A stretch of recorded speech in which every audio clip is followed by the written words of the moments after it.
የአንድ ሚዲያ ሃውስ ኤዲተር ተወካይነቱ ለሚዲያው ኦዲየንስ እና ለአጠቃላይ ለህብረተሰቡ ማህበረሰቡ ጋር ያለውን የመገናኛ ብዙሃን የሚዲያ ንቃተ ህሊና እያሳደግን በሄድን ቁጥር በሐሳብ የበላይነት ማመን የሚችል ትውልድ እየፈጠርን ለዛ የምናደርገውን እንቅስቃሴ እያሳደግን በሄድን ቁጥር እነዛ ጉዳዮች ራሳቸው እኮ የመገናኛ ብዙሃን ግብአት ይሆናሉ። ዛሬ ላይ ሆነው ያንን ታሪካቸው ማስታወስ እንኳን የማይፈልጉበት የሚጸጸቱበት አለ። እንግዲህ የኛ ሰራተኛ ነው ከዚህ በኋላ አለባበስክን አነጋገርክን ምናምን ተብሎ እኮ መጀመሪያ ኤችአር ትሬኒንግ አለቁ። መገናኛ ብዙሃኑን ኤዲቶሪያል ፖሊሲ የሚያከብሩ አይነት ስራዎች እንዲሰሩ ማድረግ። በነገራችን ላይ በግጭት በጦርነት የተፈታ ምንም ነገር የለም። ጋዜጠኛ መረጃ እኮ ሊያገኝ ይችላል። የሀገርን ብሔራዊ ጥቅም ተጽዕኖ ውስጥ የሚጥል አጉል ቅንጦት የሆኑ አላስፈላጊ ፍሪደሞች የመዘናጋት ነጻነቶች ተገቢ ናቸው ብዬ አላምንም።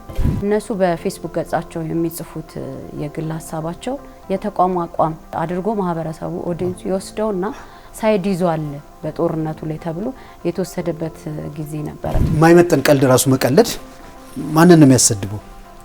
ተቋሙን ያሰድባል። በተዘዋዋሪ ሰው የተቋሙ ነው። ጠንከር ያሉ ፖሊሲዎች እና ህጎች መውጣት አለባቸው እዚህ ሀገር ላይ። ይህ ግን ከሀሳብን በነጻነት ከመግለጽ መብት ጋር ሊጣረስ ደግሞ አይገባው። እንደዚህ አይነት ታሪኮች እንዳይደገሙ ነው እኛ ዛሬ ላይ ቁጭ ብለን እንዴት መስራት አለበት። በተለይ ሚኒስትሪ ሚዲያ የሚሰሩ ሰዎች ሶሻል ሚዲያቸው ላይ የሆነ ነገር ይጽፋሉ፣ ከዛ ከስራ ይሰናበታሉ፣ ከዛ ቶሎ እውቅና ያገኛሉ፣ ከዛ ቀጥታ ዩቲዩብ ይከፍታሉ ምናምን።